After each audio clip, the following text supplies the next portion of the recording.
Hola, ¿qué tal? Muy buenas noches. Qué gusto saludarte, qué gusto saber de ti. Estamos en un Facebook Live y la verdad es que estoy bien contento. Pues la raza se está suscribiendo ahí al canal de YouTube y ya empiezan a solicitarme que hablemos sobre determinados temas. Prometo empezar a trabajar en ellos. De hecho, hoy vamos a ver uno de ellos que me hizo llegar una amiga, la quiero mucho, esta Leticia Alcántara, que le mando un saludo y bueno, pues ella me pidió que habláramos de lo que hoy vamos a tratar, lo cual es un tema bastante escabroso, me atrevo a decir, muy complicado, porque yo creo que todos los que somos creyentes nos hemos topado con alguien que no cree, lo cual es muy respetable, la verdad. Y una de las cosas o de los argumentos que la raza te da para no creer en Dios es, ¿dónde está Dios ante el sufrimiento? Es decir, ¿por qué pareciera que Dios no está al pendiente? ¿Por qué pareciera que Dios no hace nada? ¿Por qué pareciera pues que no sucede nada con el sufrimiento, ¿no?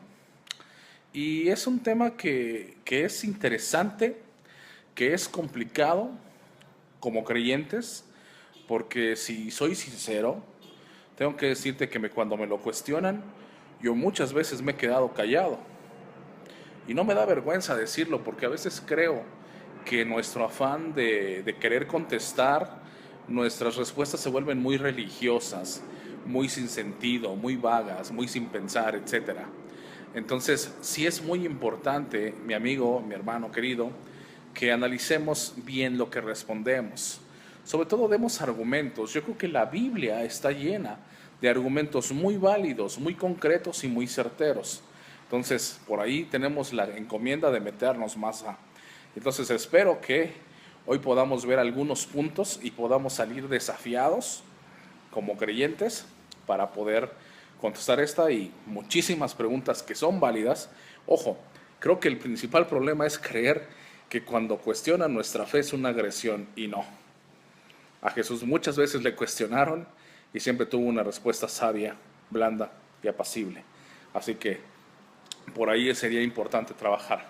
Lo que me planteaba mi amiga Leti era, Gabo, ¿qué sucede con el sufrimiento de la gente, a lo mejor en el mundo?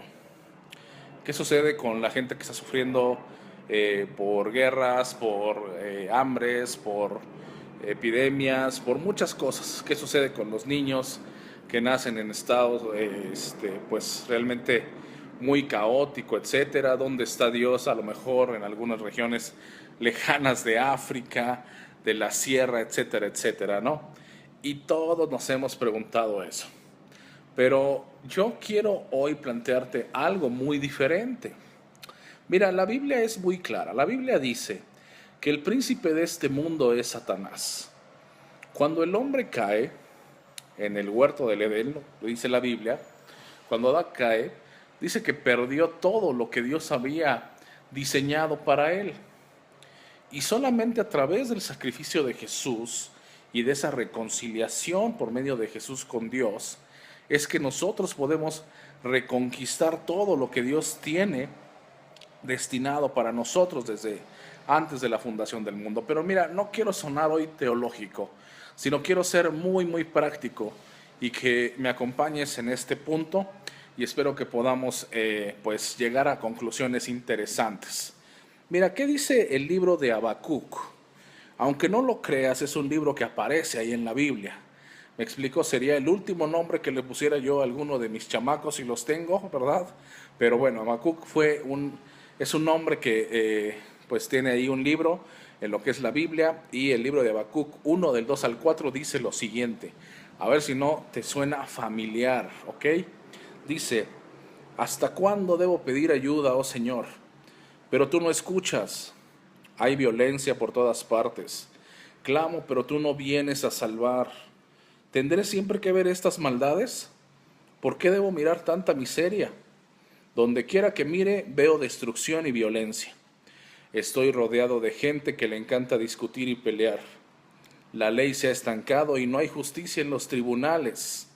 Los perversos suman más que los justos, de manera que la justicia se ha corrompido. Yo no sé si eso te suena familiar hoy día, pero yo creo que sí. Nos suena muy, muy familiar. Es una situación que parece que está describiendo lo que vivimos, al menos en México. ¿Me explico? Una situación donde la maldad impera, donde la gente busca dañar a otro, donde prolifera la injusticia, la desigualdad, etcétera, etcétera, etcétera, el caos y demás. ¿Y dónde está Dios? ¿Sabes? A veces nosotros como creyentes nos enojamos más cuando nos cuestionan que Dios mismo. Habacuc está cuestionando a Dios acerca de dónde está ante esas circunstancias, y lo que viene de parte de Dios no es un regaño, no es una reprimenda, no es un cuestionamiento, no es un enojo. A Dios no le molesta el que le cuestionemos. El problema es que nosotros a veces creo que lo tomamos muy personal y no aceptamos ese tipo de cuestionamientos. Pero es muy interesante lo que Dios le contesta a continuación. Y vamos a leerlo muy rápidamente, no quiero tardarme mucho y quiero que planteemos cosas muchísimo más prácticas. La respuesta de Dios ahí en los versículos siguientes del mismo capítulo 1 de Habacuc, del 7 al 11, dice: son reconocidos con su crueldad, es Dios hablando, y hacen lo que se les antoja. Se está refiriendo a los hombres. Sus caballos son más veloces que guepardos y más feroces que lobos al anochecer. Sus jinetes arremeten desde lejos, como águilas se lanzan en picada para devorar a sus presas. Vienen sin tregua, decididos a la violencia. Sus multitudes avanzan como el viento del desierto, barriendo cautivos a su paso como si fueran arena. Se burlan de reyes y príncipes y menosprecian todas sus fortalezas. Simplemente hacen rampas de tierra contra las murallas y las toman por asalto. Arrasan como el viento y desaparecen, pero son profundamente culpables porque hicieron de su propia fuerza un Dios. Fíjate qué tremendo. La respuesta de Dios no es un regaño a Habacuc, porque el cuestionamiento de Habacuc es un cuestionamiento muy humano que todos nos hemos hecho. ¿Dónde está Dios cuando lo necesitamos? ¿Dónde está Dios en la injusticia? ¿Dónde está Dios en la maldad? ¿Dónde está Dios? Pero la respuesta de Dios es interesante porque Él dice: ¿sabes qué? Las características de ustedes, los hombres, ha sido esto. Y me llama la atención la última frase. Dice, hicieron de su propia fuerza un Dios. Sabes, nosotros somos muy dados como seres humanos a cuestionar a Dios, a cuestionar por qué no actúa como creyéramos que lo tiene que hacer, por qué no está como pensamos que debe de estar, o de la forma que nosotros lo consideramos. Pero nosotros hemos hecho de muchas cosas un Dios, de nuestras fuerzas, de nuestras habilidades, de nuestras creencias, de nuestra inteligencia, de nuestra razón, etcétera. Hay un problema de soberbia y de arrogancia en nosotros los seres humanos. Hemos desconocido que necesitamos de Dios. Y ese es el principal problema. Cuando yo creo que no necesito de Dios, yo me empiezo a alejar de Él. O porque no crea que existe, un punto, o porque crea que no es suficiente para mí. Y empiezo a confiar más en otras cosas que a lo mejor no son malas, pero que obviamente están tomando un lugar que a Dios le pertenece. Empiezo a confiar más en mi trabajo, empiezo a confiar más en mí mismo, empiezo a confiar en mi dinero, empiezo a confiar en mis recursos, etcétera, etcétera, etcétera. Y me olvido de la fuente central de todo eso, que fue Dios, que es Dios. Y cuando yo empiezo a alejarme de Dios, empieza a notarse. ¿Por qué? Porque la cercanía con algo o con alguien se detecta. Yo soy parecido, muchos dicen, a mi papá por la cercanía que tengo con él. ¿Me explico? Pero cuando yo dejo de verlo, etcétera, etcétera, pues esa forma tan similar empieza un tanto a perderse, precisamente porque ya no estamos tanto tiempo juntos. nosotros necesitamos volver a Dios. Si bien es válido cuestionarle en dónde está, creo que Dios mismo dice, yo siempre he estado aquí, yo no me alejo, tú te alejas. Ahora, tú me puedes cuestionar, y muy válido. Oye, pero ¿por qué la gente pasa tal cosa en otro país? ¿Por qué hay tantas matanzas en el oriente? ¿Por qué hay tanto caos, a lo mejor en Europa, con los acontecimientos que suceden de pues la gente que hace atentados terroristas, etcétera, etcétera, la gente que pasa hambres en África, los niños, etcétera y demás? Y yo te digo, ¿qué estamos haciendo tú y yo, los que decimos que creemos en Dios? ¿Cuál es la diferencia? ¿Sabes? Habacuc entendió esto.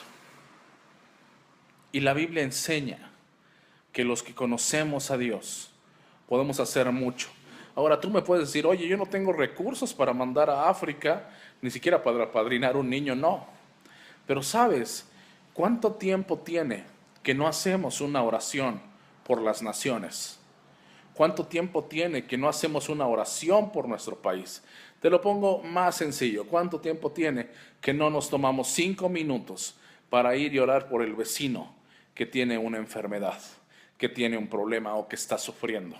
Es decir, volvemos al punto, el egoísmo, el centrarnos en nosotros mismos es lo que carcome y lo que parece que Dios no está, pero Dios está presente.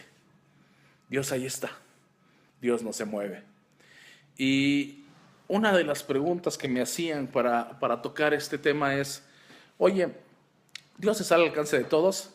Y voy a dejarte la respuesta al final. Pero mira, hoy envié a mis contactos de WhatsApp, por cierto, si tú quieres que te envíe algunos videos, reflexiones, etcétera, ahí por WhatsApp, bueno, ahí en Facebook déjame tu número o en YouTube, mándame un mensaje privado, lo que sea, y con mucho gusto lo hacemos. Mira, hace algún tiempo en Estados Unidos, un hombre ante el Senado hizo una oración tremenda. Y no voy a leerla toda por cuestiones de tiempo, pero voy a leerte más o menos algunos párrafos. Dice, hemos perdido el equilibrio espiritual y hemos cambiado nuestros valores. Hemos explotado al hombre y hemos llamado a eso suerte. Hemos recompensado la pereza y le hemos llamado ayuda social. Hemos matado a nuestros hijos que aún no han nacido y le hemos llamado la libre elección. Otro tema próximo, el aborto. ¿Qué dice la Biblia de eso? ¿Me explico? Hemos sido negligentes al disciplinar a nuestros hijos y a eso le hemos llamado desarrollar su autoestima. ¿Qué me dices de los psicólogos de la nueva era? Respeto mucho, aclaro a los psicólogos, en general, pero que hay de aquellos que dicen que no es necesario disciplinar, ¿me explico? Hemos contaminado las ondas de la radio y televisión con mucha grosería y pornografía y le hemos llamado libertad de expresión. Y la verdad es que esta oración es tremenda porque termina diciendo que necesitamos volver a Dios. La respuesta es simple. La necesidad está ahí. Dios mismo lo dijo. Jesús mismo habló de que los pobres iban a estar entre nosotros y yo creo que no se refería únicamente, sino en general a la necesidad. Pero ¿qué hacemos tú y yo? ¿Me explico? Cuando hemos cambiado tanto nuestra escala de valores. Nos molesta que toquen temas acerca de Dios, pero nos encanta tocar temas de ocultismo. Cuando confiamos más en nuestra propia razón que en lo que Dios ha hecho y ha dicho de nosotros. Termino diciendo a la pregunta que me hacían expresa, ¿Dios está al alcance de todos? La respuesta es sí. Y te hablo a ti, que quizás traigas algún pecado fuerte o lo considera fuerte.